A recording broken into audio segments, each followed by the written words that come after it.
Zayat, Ibáñez, Tonietti,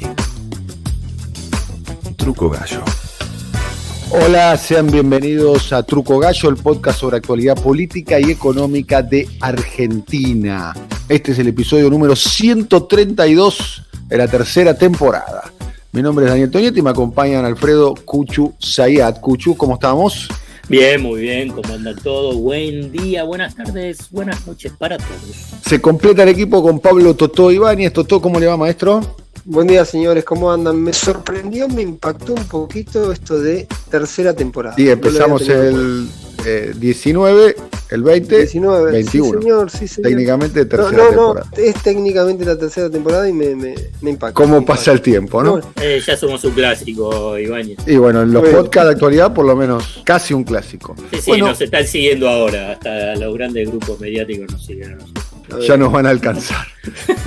Era alguien que alguien no siga. Bueno, hablando de clásicos, el tema de hoy es un clásico, que es un clásico de la política, que es cómo se financia un Estado a través de los impuestos, y un clásico de la lucha política, por lo menos contemporánea en Argentina, que tiene que ver con el llamado impuesto a las ganancias de la cuarta categoría, que es un impuesto relativamente nuevo, aplicado en los albores del gobierno de Fernando de la Rúa en el que era en aquel momento su ministro de Economía, José Luis Machinea. Estamos hablando del año 2003. Bueno, se conoció que el viernes de la semana pasada firmó un proyecto de ley, en realidad un anteproyecto de ley para ser más preciso, Sergio Tomás Massa, el presidente de la Cámara de Diputados, un proyecto donde básicamente pone una nueva base del mínimo no imponible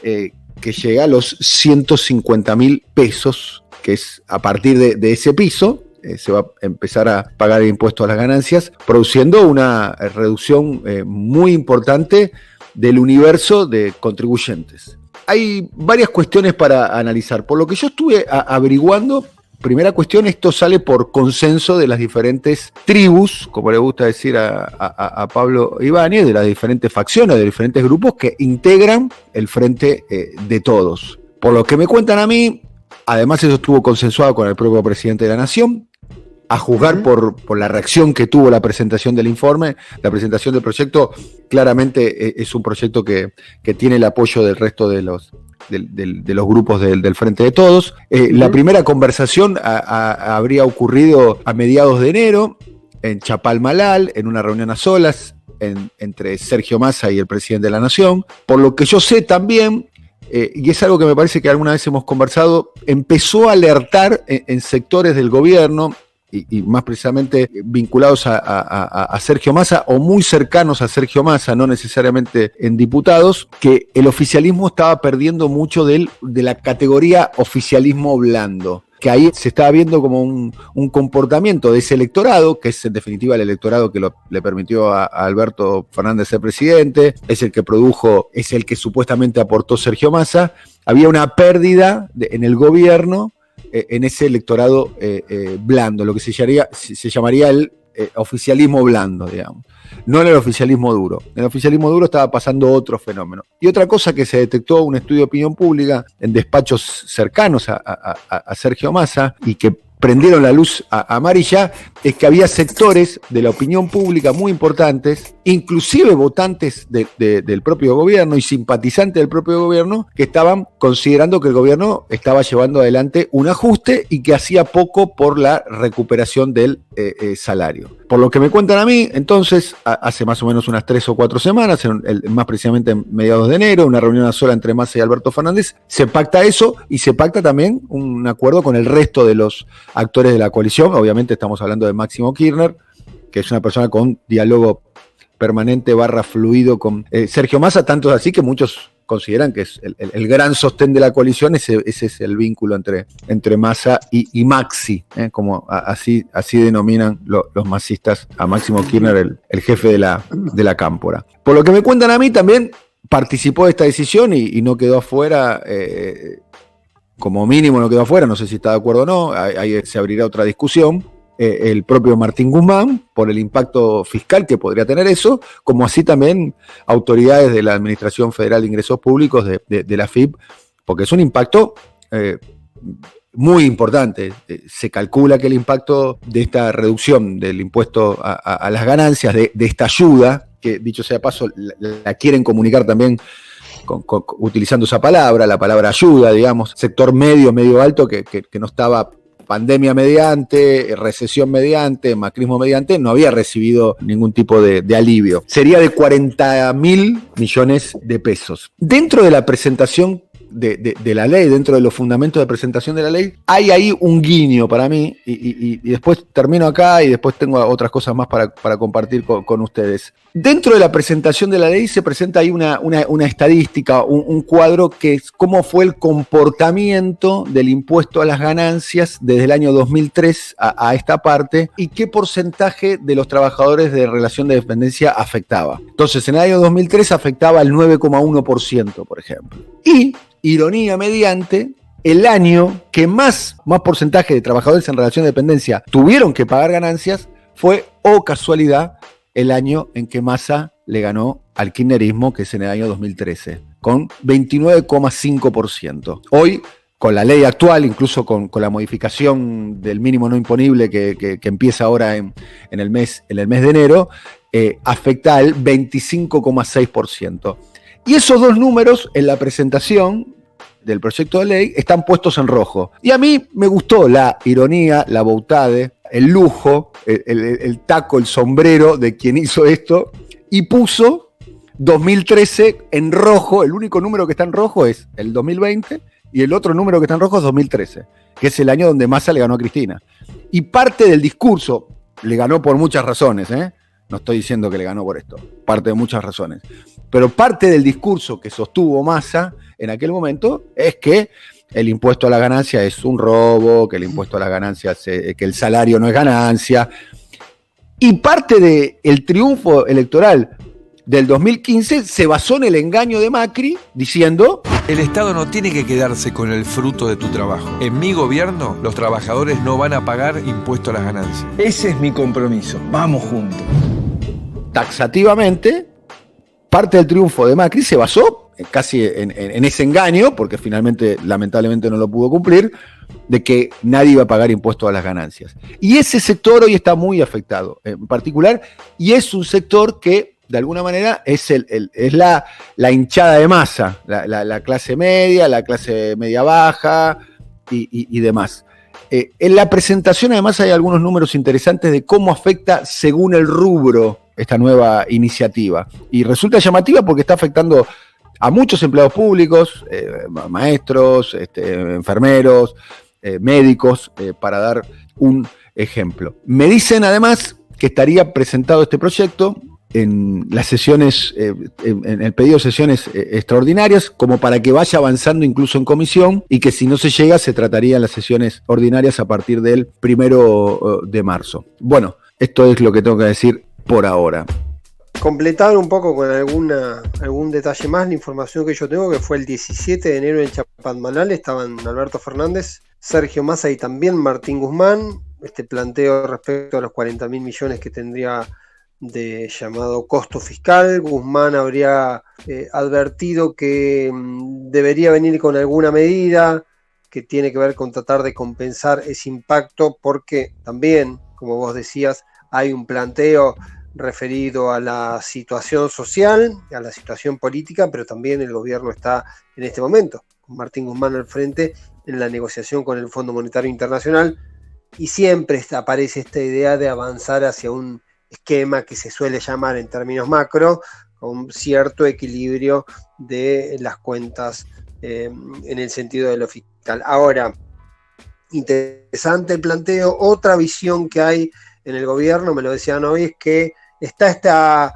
esta presunción de que se está abordando a un sector que habitualmente va a volcar, en el caso de que efectivamente no tenga que pagar impuestos a las ganancias, ese dinero a consumo o a recursos de primera o segunda necesidad, no necesariamente el tema de alimentos, pero posiblemente a cuestiones que tienen que ver con consumo, porque la otra advertencia temerosa cada vez que se genera un movimiento de este tipo es el factor de la presión sobre el dólar. La especulación del gobierno, hoy lo estaba repasando este tema, era que justamente se observaba, se interpretaba, se diagnosticaba que esto no debería tener una presión extra sobre el dólar, básicamente también por los distintos cepos y limitaciones que hay respecto a la compra del dólar.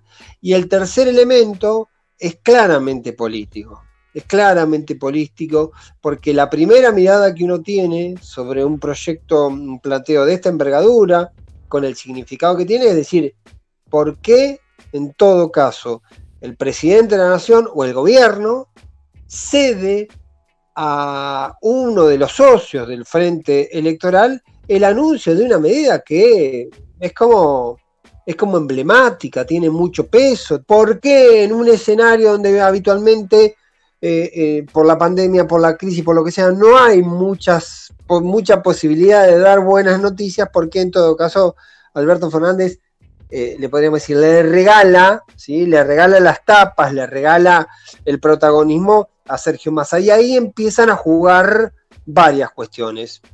Una cuestión tiene que ver con esta historia de lo que significa Massa, que Massa en algún punto también significa o se cruza mucho esa idea del oficialismo blando, de los sectores medios, donde se comparte mucho con la idea o con el rol de Alberto Fernández, porque Alberto Fernández, si vos lo mirás en algunos frentes de lo que significó y el proceso electoral, tenía mucho que ver con el consumo o con el nicho electoral y social en el que vos bien decías, es el que te termina haciendo ganar las elecciones, por la positiva o por la negativa. Siempre es el sector volátil que define, y que en este caso acompañó al Frente de Todos en buena medida porque lo mismo que expresaba Massa generaba el atractivo o podía cristalizar en un candidato como Alberto Fernández. Entonces ahí está esa decisión de claramente el planteo o el proyecto está presentado por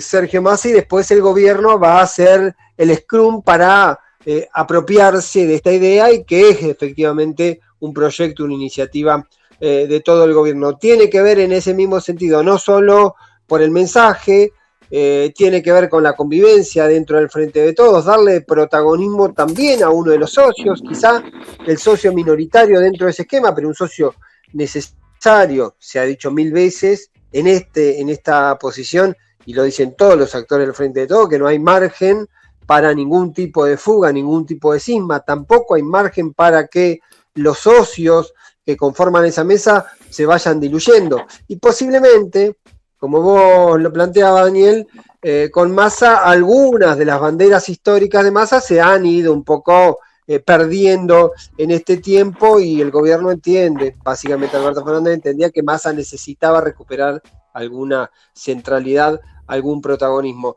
que entiendo yo va a tener una expresión, falta muchísimo, pero va a tener posiblemente una expresión desde el punto de vista electoral, si como todo indica, Malena Galmarini se convierte en una de las 3 figuras que encabecen la lista de diputados nacionales en la provincia de Buenos Aires. Por lo tanto, ahí va a estar, me parece, consolidando esta idea de cierta centralidad, cierto protagonismo para una figura que, por otro lado, para completar este panorama y leerlo en todas las líneas, porque me parece que no se puede vincular con esta sensibilidad, con esta conformación inédita de un gobierno de coaliciones, con un peronismo, con sus particularidades, con la característica de esta fórmula, con la potencia de la vicepresidenta y las peculiaridades del presidente. En ese caso, también Sergio Massa en este tiempo ha venido bastante rayado con algunas otras cuestiones. Como decimos a veces, le han rayado el auto con el tema de la hidrovía, le han rayado un poco el auto con el tema de las PASO, ha tenido algún costo en cuestiones de naturaleza de gestión, por lo tanto también aparece como una especie de equilibrio, como una gestualidad, como un abrazo, y darle algún nivel de centralidad y protagonismo al presidente de la Cámara de Diputados.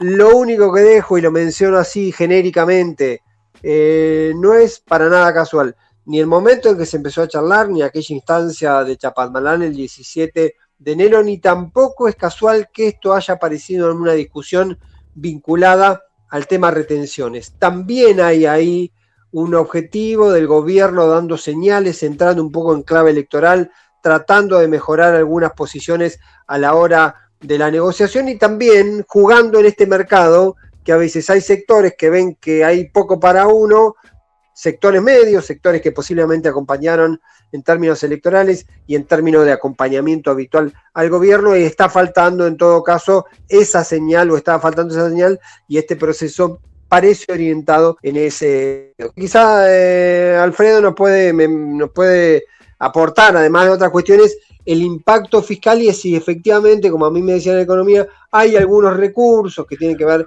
con ganancias para empresas y demás que podrían compensar este impacto que a priori, primera mirada, primer número, siempre está en un territorio de la variación, sería de 40.000 millones de pesos. A ver, antes de darle paso a Alfredo, a Zayat, me lo imagino Alfredo, quizás me equivoco, si me equivoco, pero me lo imagino tipo No te vas a equivocar. Tipo Gustavo Costas, y va a terminar con tanta dulzura, ¿no? Y le va a pegar un planchazo a la mitad de la cancha a este proyecto, diciendo, vienen a beneficiar a los que mejor la pasan. O algo parecido a eso, con otras palabras y mejor argumentado. Bueno, quizás me equivoque, si me equivoco... No, lo has resumido, si querés ya está, porque sí, ahora, digamos, lo que yo diga, digamos, ustedes se ganaron la ovación de las tribunas, entonces ahora viene la parte de decir, empezar a castigar al que viene a molestar con criterios tributarios de equidad tributaria y todo eso, y entonces a partir de ahí empiezan los sopapos. Pero bueno, a ver, déjame decir dos aspectos conceptuales y después aspectos políticos, y después le voy a hablar de equidad tributaria, más allá que docentes, trabajadores y todos empiecen a insultarme. Primero, conceptualmente en Argentina debe ser el único país que el impuesto a las altas rentas o impuesto a los ingresos lo llaman ganancias, impuesto a las ganancias. A partir de ahí hay una distorsión fenomenal, y entonces, que obviamente es una batalla perdida, del mismo modo que considero que es una batalla perdida, casi perdida, cuando dicen que la inflación es porque se emite moneda. Hablar sobre impuesto a las ganancias es una batalla perdida, porque la verdad que no es impuesto a la ganancia. La verdad, no es impuesto a la ganancia, es un impuesto a los ingresos, es un impuesto a la cuarta categoría, o sea, a los trabajadores de relación de dependencia, pero entonces cuando habla de ganancia, dice, bueno, el salario no es ganancia, entonces al salario no hay que aplicarle un impuesto. Ahora bien, en la mayoría de los sistemas tributarios de Occidente, en Europa, pero también en América Latina, y cuando digo América Latina voy a poner dos ejemplos, que son Brasil y Chile, pero también todo el resto, se habla de impuesto a los ingresos, y por consiguiente los trabajadores de relación de dependencia pagan un porcentaje con una escala ascendente, se paga un porcentaje de impuesto. Ahora bien, en Argentina dice, bueno, los trabajadores no tienen que pagar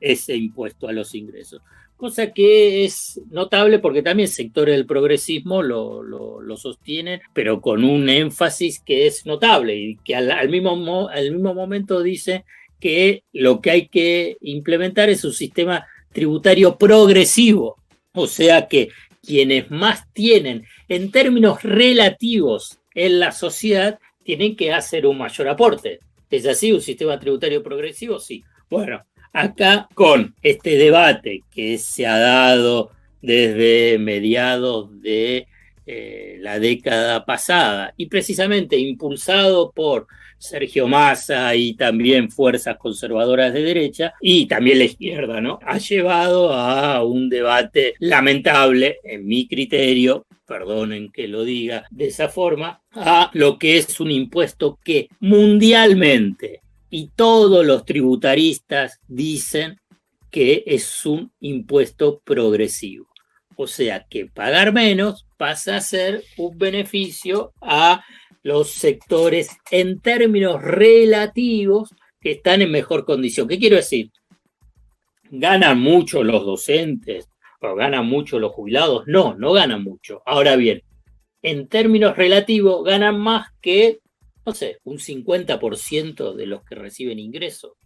Digo en forma arbitraria, yo creo que todavía es un porcentaje mayor. Y ese 50% va a terminar pagando impuestos, fundamentalmente a través del IVA, proporcionalmente más que los que se van a beneficiar con este proyecto de ley. Bueno, ese es en términos conceptuales. A ver, en términos políticos es clarísimo, pero digamos, es tan transparente que es una medida política electoral que uno puede, en todo caso, si cuestionar o apoyar en términos electorales, tal como vos lo hablabas, Dani, al comienzo. Habrán analizado las encuestas, habrán visto, bueno, tenemos que beneficiar a nuestra base electoral, y hay un aspecto no menor, que qué significa, digamos, este cambio de escala. Un incremento en forma directa del salario, a través de lo que sería el aporte del Estado, o sea, de que deja de cobrar el Estado, entonces tenés un incremento de los ingresos de los trabajadores. ¿Y por qué? Y porque también se analiza que las negociaciones paritarias no van a ser tan buenas, para decirlo de una forma, en términos de que van a poder ganarla la inflación. Entonces, de esta forma, el Estado mejora el ingreso de los trabajadores en relación de dependencia, y teniendo en cuenta que va a ser el motor del crecimiento argentino, está fundamentalmente en el consumo y en el mercado interno, va a ser combustible para mejorar el crecimiento económico. Uno de los aspectos que mencionaba Pablo es que durante el gobierno de Cristina Fernández de Kirchner, Cristina se resistía a modificar este impuesto porque parte de la mejora de ese ingreso, ¿a dónde iba?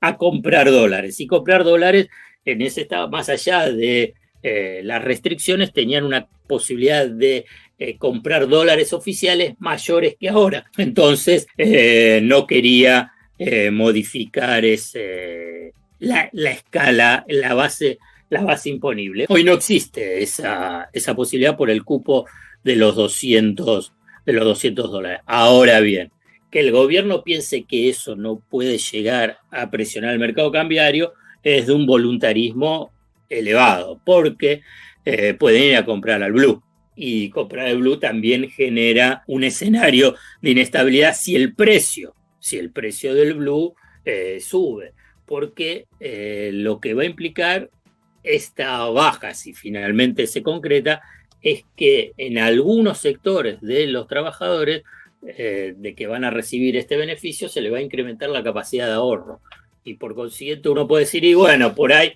la apuesta del gobierno es que vaya al consumo, pero también puede ir al ahorro, y al ahorro que puede ser el dólar blue, mientras que la tasa de interés no sea tan atractiva en pesos. O sea, ese es el punto esencial. Para mí, para analizarlo en términos de equidad tributaria, esto es una medida regresiva. En términos políticos está más que claro cuál es el objetivo.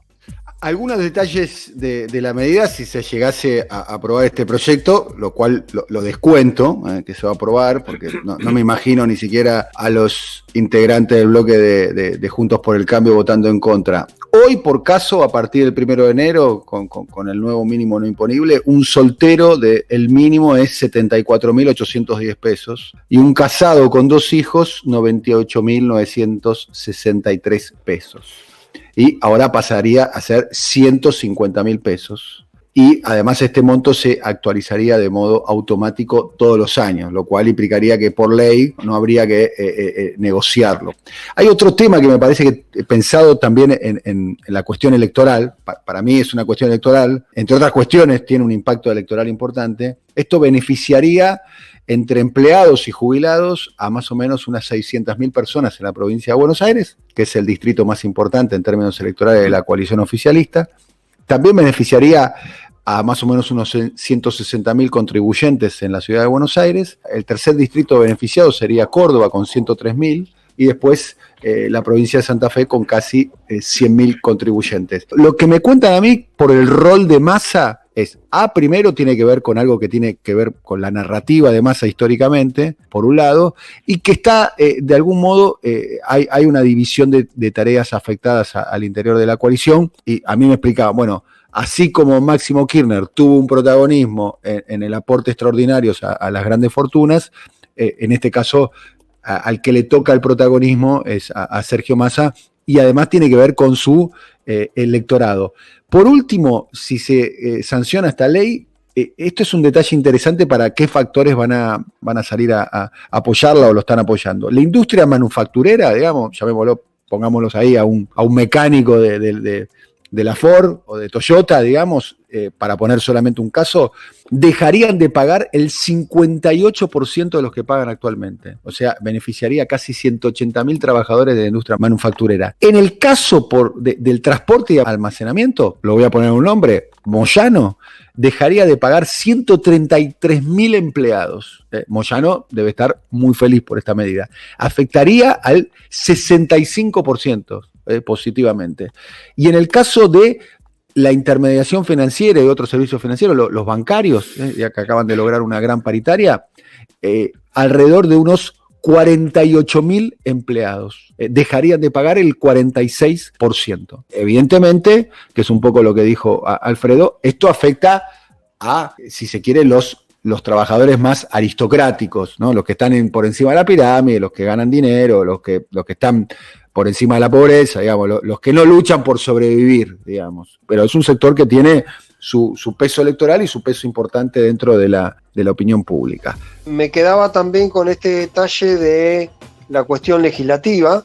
La cuestión legislativa evidentemente va a ser un factor que tendrá que ordenar el gobierno porque, como vos decías, va a ser muy difícil también para la oposición pararse enfrente de este tipo de proyecto. Y ahí sí va a encontrar esta centralidad que estábamos planteando, o tratará de buscar esta centralidad que estábamos planteando el gobierno y el rol de Sergio Massa. El último dato, yo lo mencionaba, de economía, me decían que hay un proyecto referido a ganancias para empresas que sería como una medida que permita en lo posible compensar el costo fiscal que tendría la reducción de ganancias.